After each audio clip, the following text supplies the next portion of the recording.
Hi friends, मेरा नाम है पुष्कर और आप देख रहे हैं कोड पुष्कर। तो आज की इस वीडियो में मैं एक और प्रोग्राम लेकर आया हूं जिसके अंदर हम C++ के अंदर कोड करेंगे इस वाले क्वेश्चन में भी। और इसका उद्देश्य ये है कि हम इसमें देखेंगे कि किसी भी दो वेरिएबल्स को हम कैसे स्वैप कर सकते हैं, ठीक है। और इसे हम दो तरीके से करेंगे, जिसमें हम फर्स्ट तो करेंगे कि हम किसी थर्ड वेरिएबल का इस्तेमाल करेंगे दोनों वेरिएबल्स को स्वैप करने के लिए, और दूसरे तरीके से एक और करेंगे जिसमें हम विदाउट एनी थर्ड वेरिएबल का इस्तेमाल करेंगे, मतलब कि किसी तीसरे वेरिएबल का इस्तेमाल किए बिना ही हम दोनों वेरिएबल्स को स्वैप करेंगे। तो देखते हैं, इस पहले इसका स्टेटमेंट पढ़ लेते हैं। तो write a program to swap two variables with and without using third variables. तो आपको आई होप ये समझ आ गया होगा, और इसको हम C++ के अंदर करेंगे। तो ये पहला कोड समझते हैं जिसमें हम थर्ड वेरिएबल का इस्तेमाल करेंगे, ठीक है। तो इसमें अपना स्टार्ट करते हैं। तो अपना हेडर फाइल्स यहाँ पे इंक्लूड करेंगे, इंक्लूड इनपुट आउटपुट स्ट्रीम, जिस पे अपना cout cin फंक्शन इंक्लूड रहता है। और सेकंड अपना यूजिंग नेम स्पेस std लगाएंगे, ताकि हमें आगे स्पेस रिजोल्यूशन ऑपरेटर ना लगाना पड़े, स्कोप रिजोल्यूशन सॉरी, ठीक है। तो फिर अपना मेन फंक्शन क्रिएट करेंगे जिसमें हम अपना पूरा कोड करेंगे, और यहीं से अपना कंपाइलर अपने कोड को रीड करेगा, ठीक है। और जिसमें फिर इसके बाद हम वेरिएबल्स डिक्लेयर करेंगे ए बी और एक टेम्प नाम का वेरिएबल, जिसमें मैं अभी 0 स्टोर करवा रहा हूँ। ए और बी वेरिएबल डिक्लेयर करेंगे जिसमें हम इनको स्वैप करवाने वाले हैं, ठीक है। तो यूज़र से इनपुट लेंगे पहले ए की वैल्यू, और फिर उसे रीड कर लेंगे cin फंक्शन की हेल्प से। फिर इनपुट लेंगे, डिस्प्ले करवाएंगे कि एंटर बी, और फिर उससे भी रीड कर लेंगे cin फंक्शन से बी को, और फिर ये प्रोसेस है अपना, ठीक है। इसको ध्यान से समझो। हाँ, तो ये स्वैप करवाने का मेन प्रोसेस है, ठीक है। तो इसको हम समझते हैं। तो मैंने 3 वेरिएबल्स का इस्तेमाल किया है, जिसमें 2 वेरिएबल्स को हम स्वैप करेंगे, और एक वेरिएबल जो अपना स्वैप करवाने के लिए हम थर्ड वेरिएबल का इस्तेमाल कर रहे हैं वो है, जो थर्ड वेरिएबल है वो अपना टेम्प है, और टेम्प में अभी 0 स्टोर है, ठीक है। तो हम इसका पहले लॉजिक समझ लेते हैं कि कैसे स्वैप कर रहा है। तो अभी टेम्प में क्या स्टोर है, 0। और ए में सपोज़ करो मैं इनपुट दे देता हूँ 5, कि मैं 5 दूंगा ए में इनपुट, और बी में दे देता हूँ 7। तो अपना लॉजिक क्या लग रहा है यहाँ पे, इसको देख लो, और इसको मैं यहाँ पे चिपका देता हूँ अभी as it is. Temp equals to A equals to B, और बी इक्वल्स टू टेम्प, ठीक है।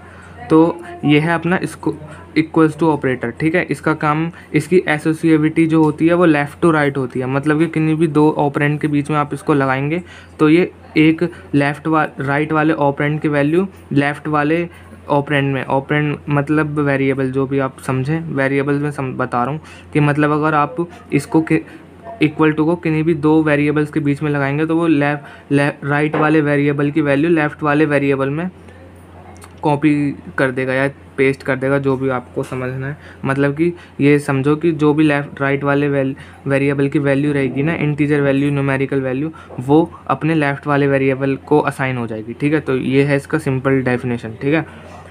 तो अब ये अपना प्रोसेस मैंने बताया। अब ये कैसे काम कर रहा है, अब ए की वैल्यू क्या है, टैम्प में मैंने पहले क्या लिखा है, टैम्प को ए के इक्वल कर दिया। तो ए में क्या स्टोर है, 5, मैंने 5 दिया इनपुट में।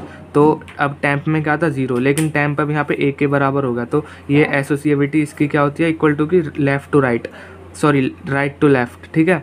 तो ये इसमें जाके पेस्ट हो जाएगा, मतलब ए की वैल्यू टैम्प में चली जाएगी। अब टैम्प की वैल्यू क्या हो गई, 5। पहले क्या थी, टैम्प की वैल्यू 0, लेकिन अब क्या हो गई, 5।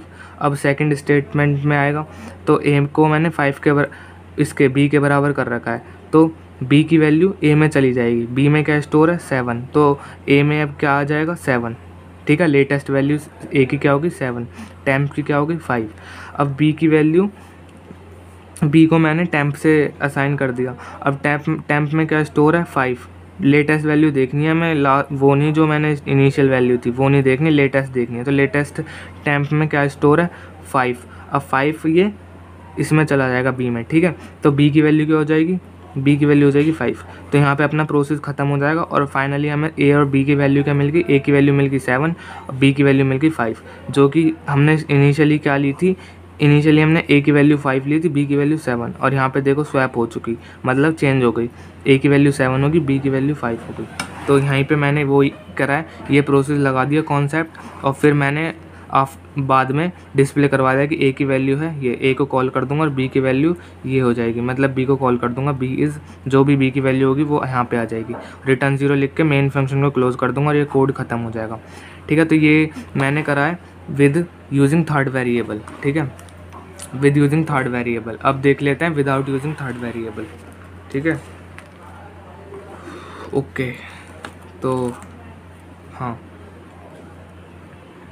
तो इसे देखते हैं जिसमें हम किसी थर्ड वेरिएबल का यूज़ नहीं करेंगे। मैंने इससे पहले वाले कोड में टैम्प का यूज़ करा था, लेकिन इसमें कोई ऐसे टैम्प वगैरह का यूज़ नहीं होगा। ठीक है, टैम्प की जगह आप ज़रूरी नहीं है, टैम्प बहुत सारे कोड्स में टैम्प लिखा रहता है थर्ड वेरिएबल में, तो आप टैम्प लिखने की नीड नहीं है कि टैम्प भी है, कोई और आप अपना मन मर्जी से कर सकते हैं। ठीक है, तो मैं यहाँ पे इंक्लूड आईओ स्ट्रीम वही अपने हेडर फाइल से इस्तेमाल करूँगा, और मेन फंक्शन का देखते हैं हम कि मेन फंक्शन में हम क्या चेंजेस लाएंगे। तो 2 वेरिएबल्स डिक्लेयर करूँगा जिसमें अपनी वैल्यू इनपुट दूंगा, एंटर ए एंड देन उसे रीड कर लूँगा, और एंटर बी, और उसे भी फिर बी की वैल्यू रीड हो जाएगी। और ये प्रोसेस समझते हैं, ठीक है। तो A equals to A plus B equals to A minus B, A equals to A minus B. ठीक है, तो ए की वैल्यू सपोज करो मैं दे देता हूँ 10 और बी की वैल्यू दे देता हूँ 6। ठीक है, तो अब पहली स्टेटमेंट के अकॉर्डिंग क्या हो रहा है, ए में ए प्लस बी के असाइन कर रखा है हमने, ए प्लस बी के इक्वल कर रखा है ए को। तो ए की वैल्यू क्या है अभी 10, बी की वैल्यू क्या है 6, तो ए की वैल्यू क्या हो जाएगी 10 + 6 16, तो ए की लेटेस्ट वैल्यू होगी 16। अब सेकंड स्टेटमेंट में आएगा, सेकंड में हमने क्या कर रखा है, बी को ए माइनस बी के इक्वल कर रखा है, तो ए की वैल्यू क्या है 10 और बी की वैल्यू क्या है 6, तो ए माइनस बी मतलब 10 - 6 हो जाएगा, बी की वैल्यू 4। अब थर्ड स्टेटमेंट में आते हैं जिसमें हमने ए को ए माइनस बी के इक्वल कर रखा है, तो ए की लेटेस्ट वैल्यू क्या है 16 सॉरी, ठीक है, 10 नहीं देखनी, लेटेस्ट वैल्यू देखनी होती है, तो 16 है लेटेस्ट वैल्यू, और बी की लेटेस्ट वैल्यू 4 है, तो हमें ए की वैल्यू क्या हो जाएगी 16 - 4, जो कि है अपनी 1 मिनट। हाँ, तो देखो अभी मैं इसे दोबारा समझाता हूँ। ए की वैल्यू क्या है, मतलब ए को हमने किसके इक्वल कर रखा है, ए प्लस बी के। ए की वैल्यू क्या है 10 और बी की वैल्यू क्या है 6, तो 10 + 6 क्या हो जाएगा 16, तो ए की वैल्यू क्या आ गई 16।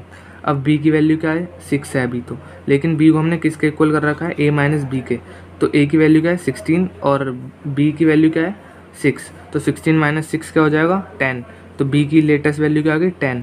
अब थर्ड स्टेटमेंट क्या है, A equals to A minus B, तो एक यहाँ पे लेटेस्ट वैल्यूज़ का इस्तेमाल होगा, ठीक है, जो अभी लास्ट वैल्यू रही है।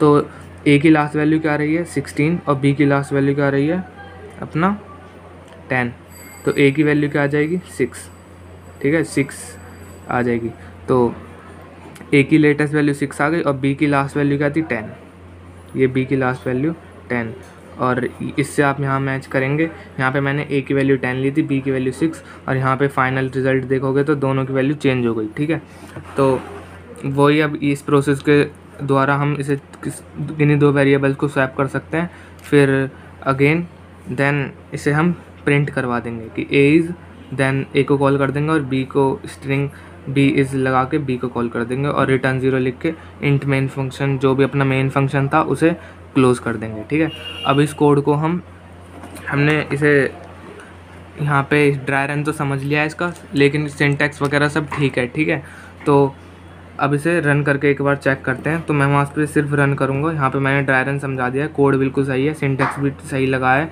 कहीं कोई सेमीकोलन मिसिंग नहीं है, छोटी मिस्टेक नहीं की। ठीक है, तो अब इसे बस सिर्फ रन करके देखते हैं।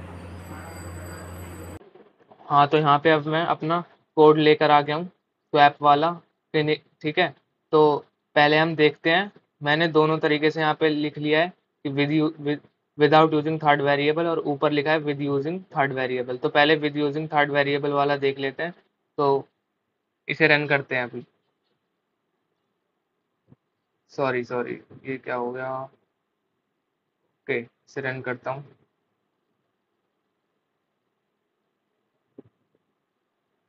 ए की वैल्यू एंटर करता हूँ 6, बी की वैल्यू एंटर करता हूँ 10, तो अब ए की वैल्यू क्या हो गई 10, बी की वैल्यू हो गई 6, ठीक है। तो स्वैप हो चुकी है। तो अब पहला वाला कोड तो सही चल रहा है जिसमें हमने थर्ड वेरिएबल का इस्तेमाल किया है। अब अपना सेकंड वाला कोड देख लेते हैं जिसमें हमने सिर्फ दो वेरिएबल्स की मदद से ही किसी third without using any third variable code किया है, ठीक है। तो इसे देखते हैं।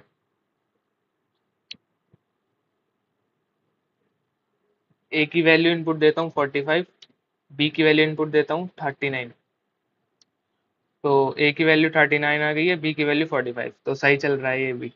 तो आई होप ये वीडियो आपको पसंद आई होगी। यहाँ पे अपनी वीडियो ख़त्म हो जाती है और ये पूरा कोड है, आपको देखना है तो आप स्क्रीनशॉट ले सकते हो। तो आज की वीडियो में सिर्फ इतना ही। Thank you.